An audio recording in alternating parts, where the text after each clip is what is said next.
సుప్రీంకోర్టులో మాజీ ఎంపీ సుబ్రహ్మణ్య స్వామికి చుక్కెదురైంది. కల్తీ మద్యం కేసు వ్యవహారంలో ఆంధ్రప్రదేశ్ ప్రభుత్వం ఏకసభ్య కమిషన్ను నియమించడాన్ని వ్యతిరేకిస్తూ సుబ్రహ్మణ్య స్వామి సుప్రీంకోర్టులో పిటిషన్ దాఖలు చేసినటువంటి నేపథ్యంలో సుప్రీంకోర్టు ఆ పిటిషన్ అయితే కొట్టివేయడం జరిగింది. దీంతో సుబ్రహ్మణ్య స్వామికి షాక్ తప్పలేదు. అసలు ఈ అంశంలో ఏం జరిగిందనేది మనం పూర్తి స్థాయిలో విశ్లేషణ చేసుకుందాం. ప్రస్తుతం మనతో పాటు ఉన్నారు ప్రముఖ రాజకీయ విశ్లేషకులు, ప్రముఖ సీనియర్ జర్నలిస్ట్ డివిఎస్ గారు. వారితో మాట్లాడదాం. సార్ నమస్తే. సార్ నమస్తే. ఈ అంశం మీద మీ విశ్లేషణ ఏంటి? శివుడి మెడలో పాము. ఓకే. సుబ్రహ్మణ్య స్వామి మామూలుగా మోపిదేవి దగ్గర పెద్ద గుడి ఉంటుంది. సుబ్రహ్మణ్య స్వామి రేపల దగ్గర. మరి ఇతను నువ్వు మాట్లాడేది ఎవరు? ఎంపీ. రాజ్యసభలో లేకపోతే లోక్సభలో సుదీర్ఘకాలం పనిచేసినటువంటి సుబ్రహ్మణ్య స్వామి సీనియర్ పార్లమెంటేరియన్. కేంద్ర మంత్రిగా కూడా పనిచేశారు. అసలు జనతా పార్టీ లేకపోతే బీజేపీ, అటు లోక్సభలో రాజ్యసభలో అసలు న్యాయశాస్త్రాన్ని అవపోసన పట్టారంటాడు. కేసుల మీద కేసులు వేస్తాడు, పిల్స్ మీద పిల్స్ వేస్తాడు. వివాదాస్పద స్వామి. ఏ స్వామి?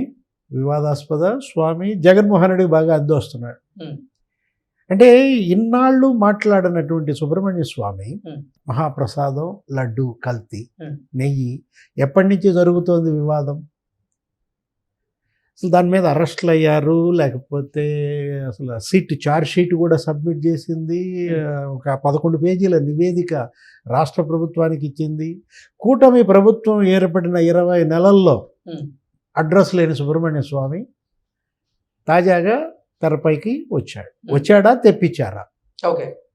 ఎవరు స్విచ్ నొక్కితే సుబ్రహ్మణ్య స్వామి దగ్గర బల్బ్ వెలుగుద్దంటావు?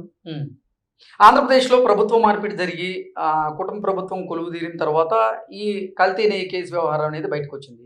నిజంగా ఈ కల్తీ నెయ్యి కేసు వ్యవహారం బయటకు వచ్చి ఇన్ని నెలలు గడుస్తున్నా సుబ్రహ్మణ్య స్వామి ఎక్కడ మాట్లాడిన దాఖలాలు కూడా లేవు. కానీ ఇప్పుడు ఎందుకు సుబ్రహ్మణ్య స్వామి ఎంట్రీ ఇవ్వడం జరిగింది? అసలు కారణం ఏంటి? ఎంట్రీ వెనక్కి ఉంది అంటే ఏం చెప్తారు? అంటే ఆయన ఎంట్రీ ఇచ్చాడా, ఆయనతో ఎంట్రీ ఇప్పించారా అంటున్నా. ఓకే. ఇప్పుడు సుబ్బారెడ్డి పిల్లి వేయకుండా సుబ్రహ్మణ్య స్వామితో వేయించాడా? ఓకే. ఇప్పటి వరకు పిల్స్ అనేకం వేశారు సుబ్బారెడ్డి. ఏది అసలు నన్ను విచారించే అధికారం ఈ ఆఫీసర్కే లేదని ఒక పిల్లి వేశాడు. అంటే వైవి సుబ్బారెడ్డి ఏ పిటిషన్ వేసినా, ఏ పిల్లి వేసినా ఇప్పుడు సుప్రీంకోర్టు కొట్టివేసేటువంటి పరిస్థితి ఉందా? అది గమనించినటువంటి సుబ్బారెడ్డి ఇప్పుడు సుబ్రహ్మణ్య స్వామి నుంచి పిటిషన్ వేయించారా అంటే ఏం చెప్తారు సార్? ఆల్రెడీ సుబ్బారెడ్డి పిటిషన్లు మరి కొట్టేయలేదుగా గతంలో, అన్నిటికీ మరి కోర్టు కూడా ఓకే చేసింది. అంటే ఇప్పుడు సుబ్రహ్మణ్య స్వామిని ఈ పిటిషన్ వేయించి ఆయన్ని ఫుల్ని చేశారా? ఓకే. ఇప్పుడు సుప్రీంకోర్టు చాలా సీరియస్గా ఇచ్చింది. అది రాష్ట్ర ప్రభుత్వ విస్తృత అధికారం. కమిషనర్ ఆఫ్ ఎంక్వైరీస్ ప్రకారం కమిషన్ వేసేటువంటి స్వేచ్ఛ రాష్ట్ర ప్రభుత్వానికి ఉంది. ఆ మాత్రం మరి ఆయనకు తెలియదా? అసలు సంతకం ఆయన పెట్టాడా, ఎవరైనా ఫోర్జరీ చేశారా? ఎందుకంటే ఈ మధ్య అసలు ఫోర్జరీలు ఎక్కువ అయ్యాయి. వైఎస్ఆర్ కాంగ్రెస్ పార్టీ అసలు ఫోర్జరీల పేటెంట్ ఆ పార్టీది అయిపోయింది. ఇప్పుడు సుబ్రహ్మణ్య స్వామి వేసినటువంటి పిటిషన్ నాకు తెలిసి అందులో రాసినటువంటి ఆ స్క్రిప్ట్ కానీ ఆ టెక్స్ట్ కానీ ఆయన రాసినట్టుగా లేదు. ఇప్పుడు రాష్ట్ర ప్రభుత్వ అధికారాల్లో జోక్యం చేసుకోమని ఏ కోర్టు చెప్పొద్దు? సిట్ నివేదిక ఇచ్చింది, 11 పేజీల నివేదిక. సిట్ ఛార్జ్ షీట్ కోర్టులో ఫైల్ చేసి మౌనంగా ఊరుకోలేదు. ప్యారలల్గా రాష్ట్ర ప్రభుత్వానికి డైరెక్షన్ ఇచ్చింది. దాన్ని అధ్యయనం చేసినటువంటి చంద్రబాబు క్యాబినెట్ మరి 3 ఆఫీసర్ల మీద వెయిట్ అయ్యమంది. ఒక ఆఫీసర్ ఏమో సెలవుపై వెళ్ళాడు. ఎవరైనా ఫైనాన్స్ ఆఫీసర్ బాలాజీ, అతనిపై వెయిట్ వేసింది. ఎవరు? అప్పటి ఈఓ అనిల్ కుమార్ సింఘాల్. ఏకే సింఘాల్ ఇప్పుడు లేడు, వెళ్ళిపోయాడు. ఇంకొక ఆఫీసర్ ఉన్నాడు ధర్మారెడ్డి, అతను మరి అడ్రస్ లేడు, ఇంకా అతని జోలికి వెళ్ళలేదు. మరి తదుపరి చర్యలు ఎలా ఉంటాయో. అప్పుడు ఆ అధ్యయనంలో స్పష్టంగా ఏమనిచ్చింది సిట్? ఆ 11 పేజీల నివేదికలో నువ్వు చూసావా? అది ఆ లాస్ట్ పారాగ్రాఫ్లో స్పష్టంగా ఏమని చెప్పారు? దాంట్లో 11 పేజీల నివేదికలో లాస్ట్ పారాగ్రాఫ్లో, for the reasons stated above it is recommended to take suitable action as deemed fit against the above erring committee members and senior TTD officers for deliberate omissions and failures in both relaxation and enforcement of tender conditions. Tender conditions enforce చేయటంలో లేకపోతే relax చేయటంలో ఆ failures omissions అంటే ఆ తొలగింపులు, తీసివేతలు, కొన్ని నిబంధనలు ఎత్తేసారు కదా. 4 లక్షల లీటర్ల కెపాసిటీ ఉండాలి డైరీకి అనే నిబంధన ఎత్తేసారు. 250 కోట్ల నుంచి 150 కోట్లకు తగ్గించారు. ఆ డిస్టెన్స్ కూడా 800 కిలోమీటర్ల డిస్టెన్స్ని ఏం చేశారు, 1500 కిలోమీటర్లకు పెంచారు. వీటన్నిటిపైన కూడా మీరు సూటబుల్ యాక్షన్ తీసుకోండి. ఎవరిచ్చిన నివేదిక? సిట్. ఎవరికి ఇచ్చిన నివేదిక? రాష్ట్ర ప్రభుత్వానికి. సిట్ నియమించింది ఎవరు? సుప్రీంకోర్టు. అంటే సుప్రీంకోర్టు నియమించిన సిట్ ఇచ్చిన నివేదికలో స్పష్టంగా లాస్ట్ పారాగ్రాఫ్లో స్టేట్ గవర్నమెంట్కి డైరెక్షన్ ఇస్తే లోపాలు ఎక్కడున్నాయి, ఫెయిల్యూర్స్ ఎక్కడున్నాయి, వాటిపైన మీరు విచారించి మీరు చర్యలు తీసుకోండి అని స్పష్టంగా ఆ డైరీల గురించి ఇచ్చింది. దానిపైన వీళ్ళు కమిషన్ వేశారు. Dinesh Kumar IAS, senior IAS, former CS, ఇంతకుముందు చీఫ్ సెక్రటరీగా పనిచేశారు. 35 ఏళ్ల సర్వీస్, 3 ఏళ్లే సెంట్రల్ సర్వీస్లో ఉంది, 32 ఏళ్ళు రాష్ట్ర ప్రభుత్వ సర్వీస్లో ఉన్నారు. అసలు ఆయన ఏంటి, రెవెన్యూ లేకపోతే ఫైనాన్స్ లేకపోతే ఫుడ్ అండ్ సివిల్ సప్లైస్ సెక్రటరీగా చేశారు, చీఫ్ సెక్రటరీగా చేశారు. అలాంటి అధికారాన్ని కమిషన్గా నియమిస్తే మీకు గంగా బెర్రెలు ఎత్తిపోతే, మీరు సుబ్రహ్మణ్య స్వామితో పిటిషన్ వేపిస్తే, ఇప్పుడు ఎవరిని ఫూల్ చేశారు? సుబ్బారెడ్డిని కాపాడటం కోసం జగన్మోహన్ రెడ్డి సుబ్రహ్మణ్య స్వామిని బఫూన్ చేశాడా? ఓకే. అంటే జగన్ చేతుల్లో ఇవాళ జోకర్గా మారారా సుబ్రహ్మణ్య స్వామి?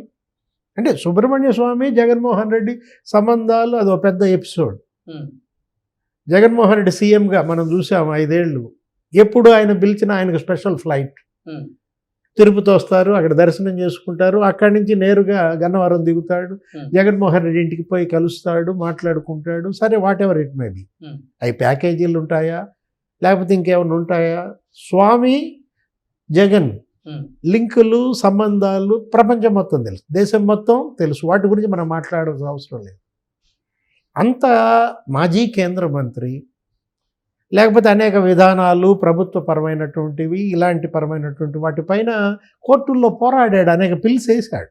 అటు లోక్సభలో సుదీర్ఘకాలం ఉన్నాడు, అటు మదురై, తమిళనాడు నుంచే కాదు మహారాష్ట్ర నుంచి ప్రాతినిధ్యం వహించాడు, ముంబై, అసలు రాజ్యసభ నుంచి మనం చూసాం, ఉత్తరప్రదేశ్, మరి చాలాసార్లు. అంత లాంగ్ పార్లమెంటేరియన్ అనుభవం ఉన్నటువంటి వ్యక్తిని ఈ విధంగా ఇట్లాంటి కేసులకు వాడుకుని ఇలా ఫూల్ని చేశారంటే, ఫూల్ అయినాడిది తప్ప, ఫూల్ చేసినాడిది తప్ప. గతంలో కూడా జగన్మోహన్ రెడ్డి ఏమని చెప్పేవాడు, అప్పట్లో 5 ఏళ్ళు అతను సీఎంగా ఉన్నప్పుడు టీటీడీ కాగ్ పరిధిలోకి రావాలి, టీటీడీ ఆడిట్ కాగ్ చెయ్యాలి అంటే, అసలు తిరుమల తిరుపతి దేవస్థానం పైన అతనికి ఒక అవగాహన ఉంది. ఎవరికి? సుబ్రహ్మణ్య స్వామి. అక్కడ ఉన్నటువంటి ఆర్థిక అంశాలన్నీ కూడా ఆడిట్ చేయించాలి అని ఎప్పుడు డిమాండ్ చేస్తుండేవాడు. కేంద్రం పరిధిలోకి దాన్ని తేవాలని, రాష్ట్ర పరిధిలోకి తప్పించి. అసలు మోడీ కాంట్రవర్షియల్ స్వామి అన్నాగా నేను బిగినింగ్లోనే. అతను ఏంటి, అతను చేత తిట్టించుకొని మనిషి ఉన్నాడు. అదేదంటారు చూసావా, తిరిగే కాలు తిట్టే నోరు ఊరికనే ఉండవని. ఇక్కడ ఇప్పుడు మనం తీసుకుంటే, ఇప్పుడు నీ భుజంపై తుపాకీ పెట్టి నన్ను గాలిస్తే, ఓకే, ఇప్పుడు నన్ను కాల్చాలంటే ఇప్పుడు కెమెరామన్ భుజంపై తుపాకీ పెట్టి కాలుస్తావా? నేరుగా కాల్చచ్చు కదా. అంటే నేరుగా కాల్చడానికి ధైర్యం లేక ఇంకొకళ్ళ భుజంపై కాల్చే ప్రయత్నమా? ఓకే. ఇప్పుడు సుబ్రహ్మణ్య స్వామి భుజంపై తుపాకీ పెట్టి ఎవరిని కాలుద్దాం అనుకున్నారు, ఇప్పుడు ఎవరు కాలారు? సుప్రీంకోర్టు ఇంత సీరియస్ అయిందంటే ఈ ఇష్యూలో, ఆయన గతంలో మోడీ పైన కూడా ఆయన చేసిన కామెంట్స్, అసలు అతను విశ్వగురుయే కాదనేవాడు. ఇప్పుడు మోడీని అందరూ ఏమని పిలుస్తున్నారు ఇప్పుడు, విశ్వగురు. అసలు విశ్వగురు లక్షణాలు అతనిలో అనుకోశాను కూడా లేవన్నాడు. అసలు అతనికి ఆర్థిక శాస్త్రం గురించి ఏం తెలుసు అన్నాడు, 0 అన్నాడు. నిర్మలా సీతారామన్కి ఫైనాన్స్ గురించి ఏం తెలుసు అన్నాడు. గమ్మత్తు ఏంటంటే, ఇప్పటికీ అతను బీజేపీ సభ్యుడేనా? ఇప్పటికీ అతను బీజేపీ రాజ్యసభ సభ్యుడిగా ఉన్నాడు కదా.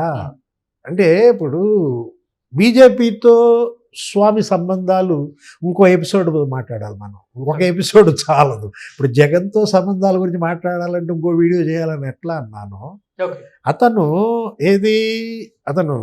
మోడీని ఏ విధంగా టార్గెట్ చేశాడంటే చెప్తున్నాను అన్నమాట. అసలు అతను హయాంలో అవినీతి పెరిగిపోయిందని, మోడీ పరిపాలనలో నిరుద్యోగం పెరిగిపోయిందని ఇట్లా మాట్లాడినట్టు సుబ్రహ్మణ్య స్వామి ఎవరికి గురువు? జగన్మోహన్ రెడ్డిగా. ఓకే. అంటే మోడీని టార్గెట్ చేసే సుబ్రహ్మణ్య స్వామి జగన్మోహన్ రెడ్డి దగ్గర అయ్యాడంటే ఇప్పుడు ఏం జరుగుతుంది, ఏం జరగబోతుంది? Modi versus Jagan. Okay. Okay sir, thank you so much. నమస్తే.